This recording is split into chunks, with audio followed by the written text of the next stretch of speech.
I still have a minute. A minute to panic. And imagine you all in your underwear. Graham, didn't you ever get that advice? Just imagine the audience in their underwear, then they are more uncomfortable than you are. I heard that before. I was just thankful. I would usually volunteer first, in class or whatever, because everybody was sweating. Yes. They were so nervous about getting up front that they didn't care what I said. Get it over with. And get up and get it over with. Well, hello, it's 4 o'clock. Dean, are you good? I'm also good. I am Carol Gebert, Activities Coordinator here at Timbercrest. And in the early 90s, I went to Ireland on a Globus bus trip. And I don't know if you've ever traveled with Globus or taken a bus trip, but it was a really good way for me to travel and feel safe. Northern Ireland had just opened. We weren't the first tourist group to get into Northern Ireland. And I won't get into the history of Ireland, but they had a civil war going on. And Northern Ireland was shut off from all tourism because of fear and violence. When it reopened, we were allowed to enter the part that is called Giant's Causeway, and that's what I'm going to talk about today. So most of you have a paper that's two-sided, and the side that's the front side begins with the Giant's Causeway and Causeway Coast form Northern Ireland's only UNESCO World Heritage Site, one of the only two sites in the UK inscribed because of their geological heritage.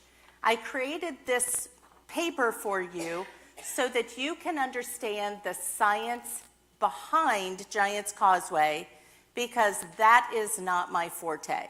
I'm not here to tell you about volcanic basalt rock and how the causeway is formed.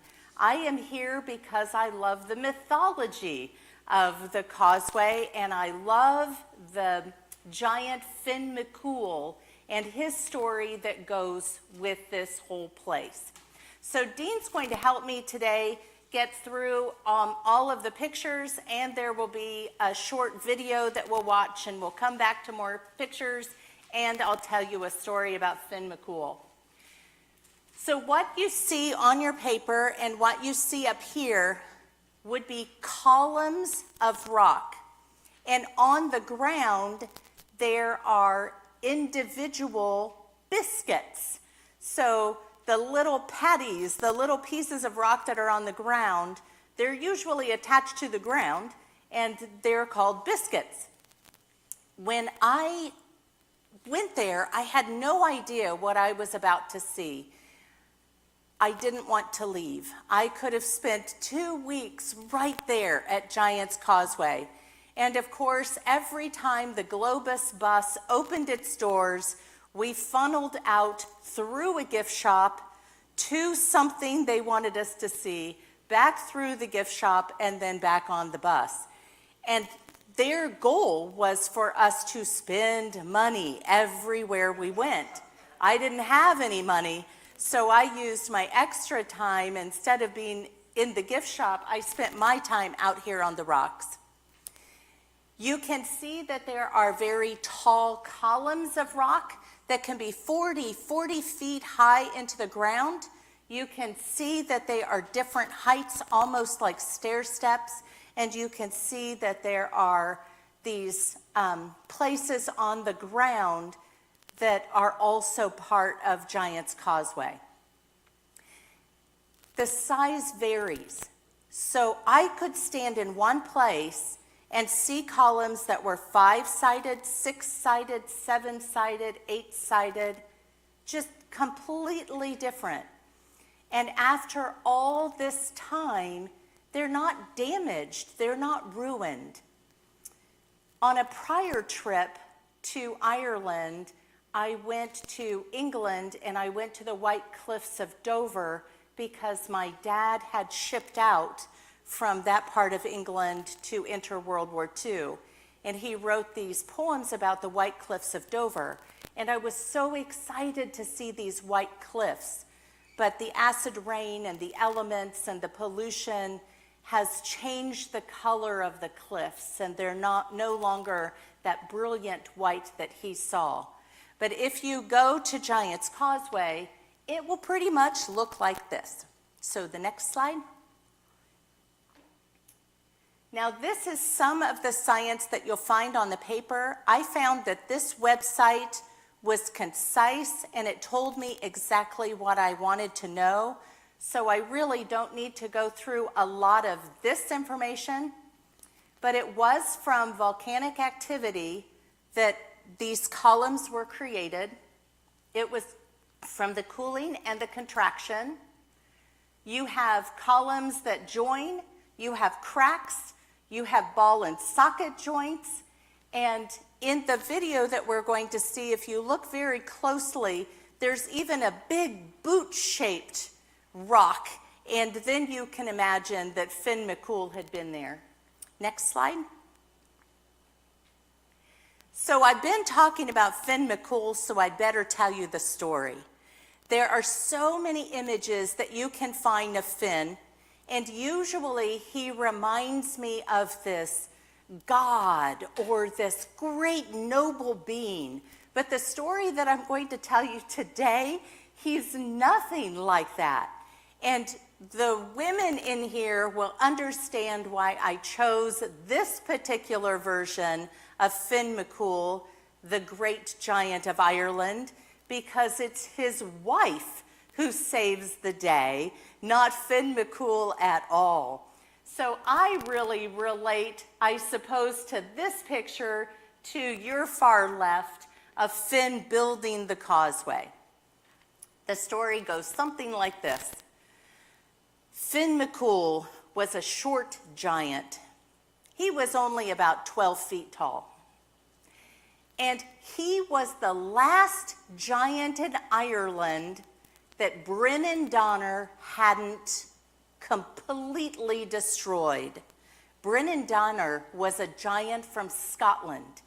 And Brennan Donner was so tall and so strong and so brave that he had crossed through the water from Scotland to Ireland. He didn't need to have a bridge. The water didn't bother him at all. He could just walk through that water, come into Ireland, beat up a giant, and go back home. Finn was a short giant, so he began to build a causeway. He began to build a bridge so that he could walk to Scotland and not get his feet wet. Well, Finn McCool has stories of himself all over Ireland, and it's because every time Brennan Donner came to Ireland to beat up a giant, Finn McCool would make his wife pack up the house and they would move to another part of Ireland. So Finn McCool has lived all over Ireland, and that's why all these different towns and different places in Ireland tell the stories of Finn McCool.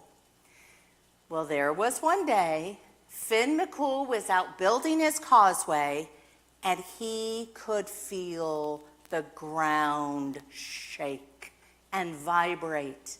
And the tremors went all the way through his body. Finn knew that Brennan Donner was on his way. Finn knew he was going to run home. Finn knew that he was going to tell his wife to pack up the house. It's time to move. But Finn also knew his wife had just had a baby, and this might be a bad time to move. But Finn, with his short little legs, could run really, really fast, and he ran all the way home, and he was just ready to enter his house when his wife opened the door for him, put her hands on her hips, and said, "No." And Finn said, "I haven't even asked a question. Oh, Finn McCool, I know what you're going to say. You're going to say that Brennan Donner is coming into Ireland and it's time for me to pack the house and move. And no is my answer. I have just had a baby. I am not packing this house. I am not moving. If you cannot beat Brennan Donner, I will. Well, Finn trusted his wife. And when she said, "Do you love me, Finn McCool?" "Yes." "Do you trust me, Finn McCool?" "Yes." "Will you do whatever I tell you to do?" "Yes." "Well, then go over there, put on the baby's clothes, and get into the baby's crib." Well, Finn didn't have much of a choice because the land was beginning to vibrate and Brennan Donner was on his way. So Finn went over to the crib, put on the baby's bonnet, put on the baby's dressing gown, got into the baby's crib, which he barely fit in. And right then, Brennan Donner banged on the door. Boom, boom, boom. Unog, the wife, opened the door.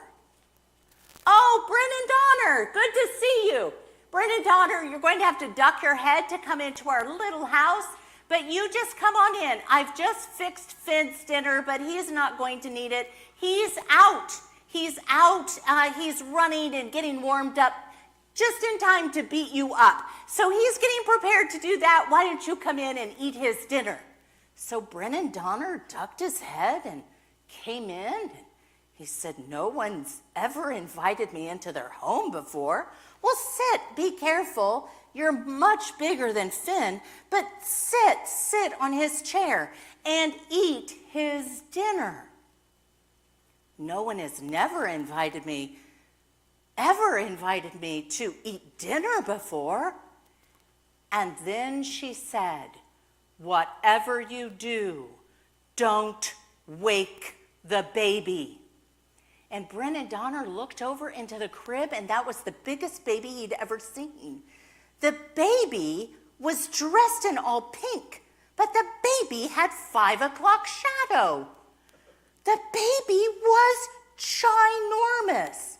If that's how big the baby is, how much bigger must Finn McCool be? Now, Brennan Donner, be careful with these loaves of bread. Finn really likes me to bake hard bread. He said it makes him stronger, so be careful when you're eating it. Now, there's some information you as an audience needs to know before we get into this next part. Unog knew what was going to happen. She could feel the ground tremble. What's amazing is that she had enough time to bake bread with rocks in it. And that's what she has put in front of Brennan Donner. So Brennan Donner takes a loaf of bread and he bites down and one of his teeth falls out. "Woman, this bread is hard. How does Finn McCool eat it?" "Well, not only does Finn like my bread, but so does the baby." And Finn took his cue. Inside that baby's crib, she had put loaves of bread without rocks, and he began to shovel them down his throat. Oh, Finn was having a good time. He was nervously eating and eating one loaf after another. Well, Brennan Donner wasn't going to be outdone by any baby, and he began to pick up those heavy loaves of bread, and he began to shove them down his throat, and pretty soon all of his teeth had broken, and his stomach really hurt. And Unog said, "Now, shh, shh. The baby's in a good mood right now. Just don't upset the baby because, I don't like to upset Finn, but even the baby is more cantankerous than my husband." Well, Brennan Donner needed to see that baby up close. And Brennan Donner walked over to that crib, and Finn couldn't help himself. He just had this laugh in his stomach that was just bubbling up through his throat. And he went to laugh and opened his mouth, and Brennan Donner said, "This baby has so many teeth. I'm gonna count them. I've never seen a baby with so many teeth. 1, 2, 3, there's another bit of information you need to have as an audience before we count to 4. And that is that Brennan Donner's strength is all in his finger. Just like Solomon had strength in his hair and couldn't cut it, Brennan Donner cannot lose this finger. And Finn then understood exactly what Unog wanted him to do. 4, 5, Finn bit down on that finger and swallowed it whole. And all of Brennan Donner's strength was now in Finn's body. And Finn was beginning to feel stronger and stronger and stronger. And he stood up in that crib. And the weight of Finn in a baby's crib broke the crib. And that scared Brennan Donner. But not only that, Brennan Donner was dizzy and woozy and full of rocks. And he said, I can't stay. I can't stay. And he began to back out that house, and Finn just roared.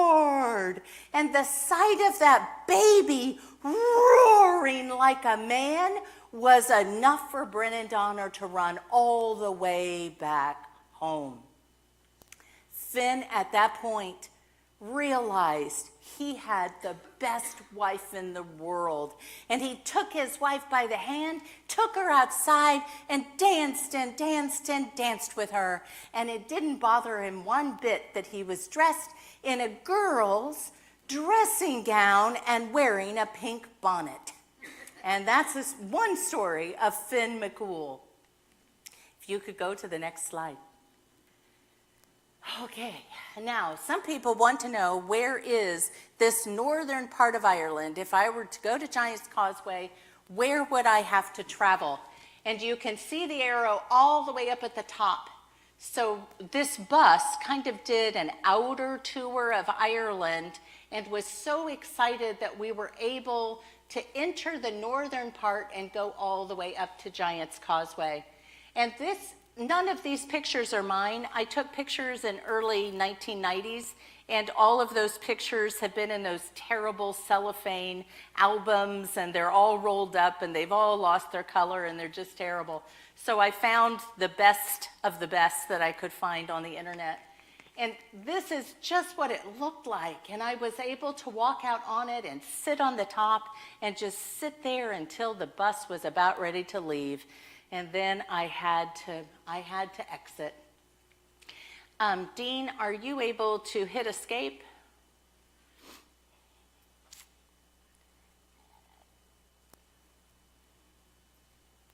In the upper left-hand corner. And one of Northern Ireland's most remarkable and popular sites, a place of science and mythology. People flock each year to see the Giant's Causeway, the Emerald Isle's first World Heritage Site. If you click here For in the some, this lower, honeycomb pattern of 40,000 basalt columns is a corner? geological wonder. make it For full. others, like former guide Hill Dick, it's a playground for the mind and the home of a mythical giant named Finn McCool. Finn was one of the great characters in Irish mythology, or if you like, Irish fact. He had a problem with a Scottish giant who lived 25 miles across the sea. So he decided he would go to Scotland. Finn McCool was not a good swimmer, so he used the material that the volcanoes had left behind to build a causeway to Scotland, and he called it the Giant's Causeway. Yeah. With a little bit of imagination, you can find evidence of the legend's truth everywhere you look. But scientists like geologist Patrick McKeever have their own story. They say Giant's Causeway was created by a volcanic event some 60 million years ago, long before humans ever lived in this beautiful corner of the world. The lava that was erupted very, very quickly, and the flows were very, very thick. Basically, if you picture, like wet mud on a hot day, the mud dries, and as it dries, it shrinks. And as it shrinks, you get cracks forming. And it was basically those conditions that allowed these polygonal hexagonal columns to form. Since the 1800s, Giant's Causeway and its nearby coast have been major tourist destinations. But you don't have to be a believer to understand their allure. You can weave your own story around it. You can look at a rock and say, that reminds me of something, or that looks like something. And look way over in the distance, you will be able to. And the wonder in the eyes of these children suggests the story of Finn McCool won't fade away. Yeah. I'll help get rid of this. Hey guys, it's Wes.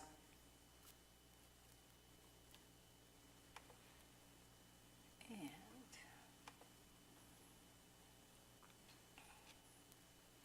there we go. Yeah. I wanted to take the time to ask how many of you have been to Ireland? Yes, yes, yes, yes. And how many of you have been to Giant's Causeway? Yes, okay. I'm going to attempt to loan you this mic that's attached to me. Like, what was your impression? What did you experience, Donna? It was about a year and a half ago that I was there, in the recent past, and it was just mind-boggling. Did it look about the same? Yes, Yes. yes, that's, I was interested in, you know, your pictures and what your information Yeah. was, and so, yeah, it was, and people were climbing on it, kids mainly, you know, teenagers, and, but they had a path, you know, it was paved, so it was accessible to everybody. You couldn't get to all parts of it, of course, but it was just wonderful. It was, yeah, I didn't have enough time. No, I didn't have enough time. That is true. And both of you who were there, when did you go? About 20 years ago. 20 years ago. See, Yes. that's about the same as me. What did you experience? Well, I thought it was amazing thinking that came from a volcano Yeah. that pushed up, and then it had all of these individual columns Yeah. like that. So, yeah, I was fascinated with it. What did you I don't think? have anything new to add. No, nothing new. It's just such an unusual place. And I wasn't starting to tell stories yet.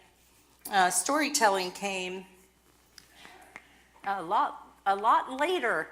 Right around 2000, I started telling stories, started learning stories about maybe 1999. So it was about 7 to 8 years later, after I'd been to Giant's Causeway, I was taking a class at South Mountain Community College Storytelling Institute, and they said to think about a travel that you've taken. What kind of travels have you taken?